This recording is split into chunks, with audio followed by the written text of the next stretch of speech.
Hey, it's Jared with Gear and Light. Today we're going to take a look at a lens that I've been using on the GH6. This is the Panasonic Lumix 25-50mm f1.7 lens.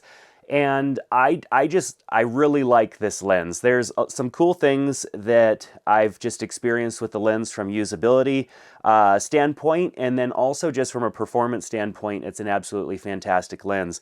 It is a relatively new lens, and one of the things that I really like about the Micro Four Thirds platform, even though I have things that I don't like about it, is that there are some unique and interesting lens options that are available for it. For example, this 25-50 with an aperture of f1.7 that goes the full gamut of the 25-50mm range. So 1.7 obviously is great. You're going to get amazing shallow depth of field. This lens has just, the fall off is insane on this lens. I've tried a couple of different photos and shot a little bit of video of that. Just, it's really cool to be able to go that shallow on, I mean, you're not going to use that all the time. Obviously, like focusing is going to become an issue if that's manual, you're manual focusing, but it's just cool to have those options, that as an option, really. So the f1.7, I'm going to try not to fanboy over that for too long. But 25-50mm, that is a good range of a zoom lens. Now, this lens also does not extend when you zoom. So as I zoom in and out, nothing changes. And so this is a perfect lens, even though this is a little bit heavier of a camera and lens setup. This is a perfect lens to put on a gimbal because you're not going to have to rebalance anything. Nothing really changes as far as the weight. Obviously, there's some things moving from within the lens, but as far as the weight distribution, it changes very little.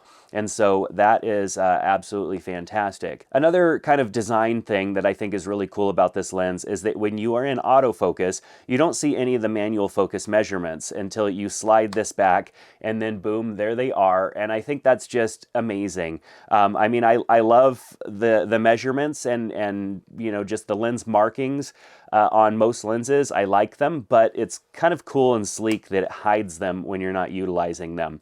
And this is a nice way to get in and out of manual focus as well. Obviously, on most of the cameras, there's a switch or something like that, and on a lot of other lenses, there's a physical switch, but they forgo a physical switch for this manual switch here of just sliding the ring back and forth. And of course, as I rotate the ring, I'm making changes, and then in this aspect, it's not going to make any changes because I'm in autofocus mode.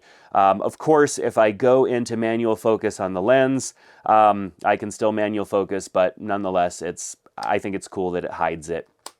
We also have an aperture ring here as well that is nice and smooth. It snaps right into auto, and then it is declicked, and there isn't an option that I know of to click or turn on clicking, but I don't ever need that. I like a declicked lens. If I'm going to be using this as an option, it's because I'm feathering my exposure by utilizing the aperture, and I'm probably not going to do too much of that because obviously as you change your aperture, you're also changing your depth of field. So I like having that as an alternative to you know, going from an indoor to an outdoor scene, or brighter lights coming on where I need to make a little bit of an exposure change, and I don't want that to be something that shows in a stepping way, like as if I was changing the aperture or the ISO on the back of the camera. So with this lens, I mean, it's just been a lot of fun to use. I started out mainly taking photos with the lens because it is a beautiful lens. It's Leica glass. I mean, it's just a fantastic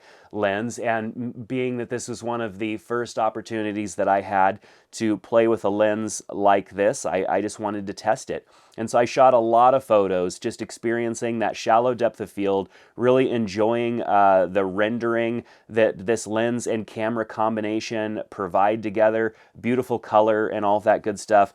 And just the physical aspects of this lens just being kind of a beast and a lot of fun to hold, and just it's designed well. It's a lot of lenses have, you know, different features and they try to do different things to make them more usable or whatnot. This is a lens that I just feel it stays out of the way. It does its job and it's not distracting by having too many buttons or features or things on it. It just does what it does and it does it well. And so when shooting video with this lens, that was really nice as well. The issues with focus breathing and zooming on a lens as you are shooting are hard to measure unless you're setting up to actually measure that. For me, I found that this lens does a pretty good job when I'm zooming or when I'm shooting something and I'm kind of zooming in. I don't do a whole lot of that, but I like having a lens that has focus breathing relatively under control. This setup obviously is not perfect, but it's not the worst either. And so shooting with this lens and shooting video, it was a real treat because of the shallow depth of field, having fun with that. Great rendering, sharp image, beautiful image that comes out of this lens. And then of course with the GH6 just being a great camera in and of itself. Absolutely fantastic experience. The only issues that I've really had, and I don't think that they are really specific to this lens, I think they're really the GH6, are just with autofocus, little autofocus things that were bugging me.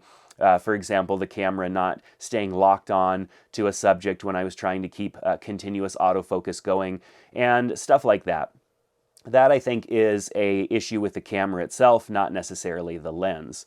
So as far as this lens goes, this would be a lens that would have to be in my bag because it covers the focal range that's kind of like the 24 to 70 millimeter. It's a little bit more than that because of the micro four thirds sensor crop, but that 24 to 70 millimeter range that I find myself using a lot in scenarios where I know that I'm going to need to get kind of wide and I know that I'm going to need to zoom in a little bit.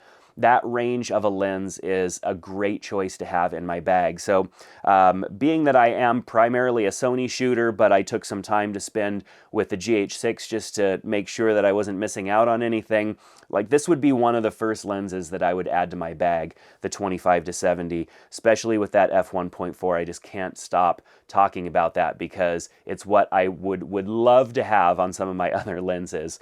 So let me know what you think down in the comment section below. This 25 to 50, beautiful lens, f1.7, is there anything that it's missing? Is there anything that you would add to it? And if you have any questions that I could try and answer for you, I'll do my best down in the comment section below. I've got links to this lens and this camera in the description of the video should you decide to buy the items. It helps support the channel, doesn't cost you anything. It's simply just an affiliate link that takes you either to B&H Photo or Amazon, and I'd appreciate you utilizing those just to help support the channel here as I continue to grow and put out new content. So that's going to do it for this video. If you enjoyed it, give it a thumbs up, subscribe to the channel, and I hope to see you back here again soon on Gear and Light. Take care.